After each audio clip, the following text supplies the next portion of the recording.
gives the president the authority to seal the border?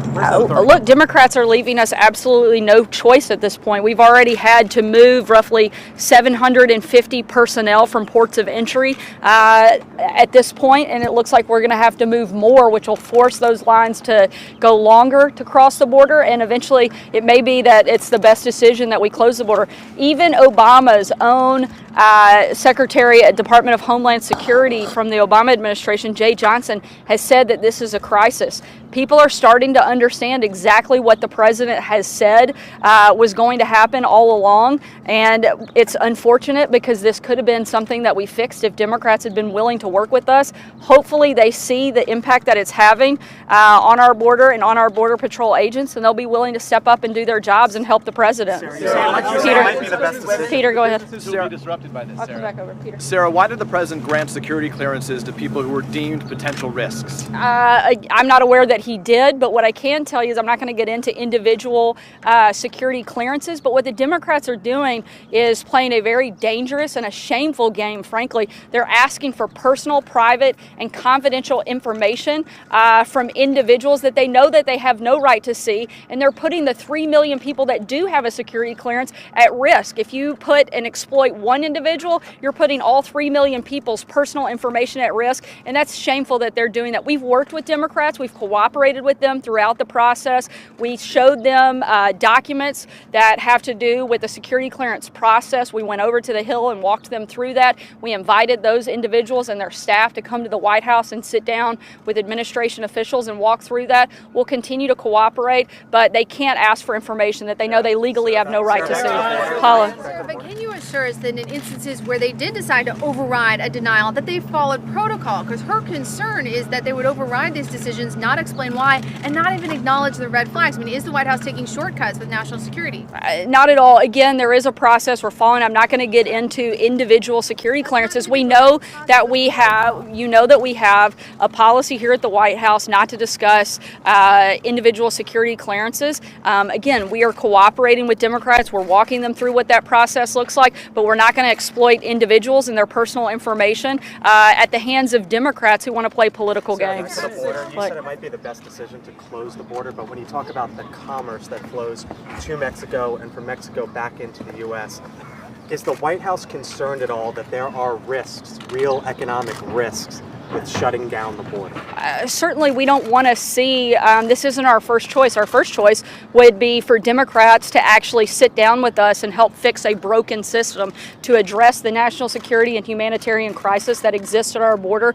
We're at a breaking point, and they have left the president absolutely no choice. The president has spent the last 2 years helping build up this economy and helping create the boom that we have. He certainly doesn't want to hurt that, but at the same time, his number one job as the president is to protect life and to protect Americans. And he's going to do that. And he's going to make sure that he makes choices, even on the hard days, because that's what he was elected to do in order to protect that. Democrats, they're perfectly fine letting people having open borders and letting people come into American communities, whether we know who they are or not, whether we know whether they want to do good things or not. In fact, what they're doing is exploiting the very most vulnerable people across the globe, women and children.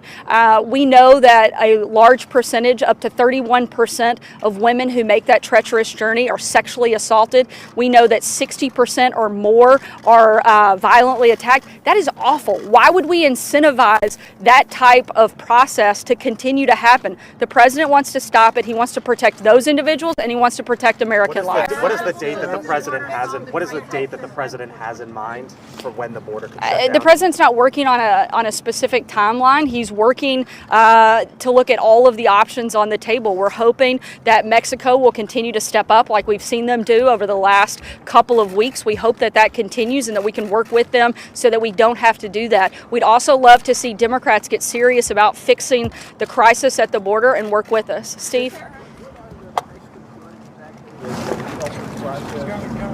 Weren't they doing this last week as well? They have started to do a significant amount more. We've seen them take a larger number of individuals and hold in Mexico that have asylum claims while they wait to be processed in the United States. We've also seen them stop more people from coming across the border so that they aren't even entering into the United States. So those two things are certainly helpful, and we'd like to see them to continue to up those efforts. Emerald? Is this what CBP has said that the president should do? What kind of feedback have they given the president on their end about closing the border?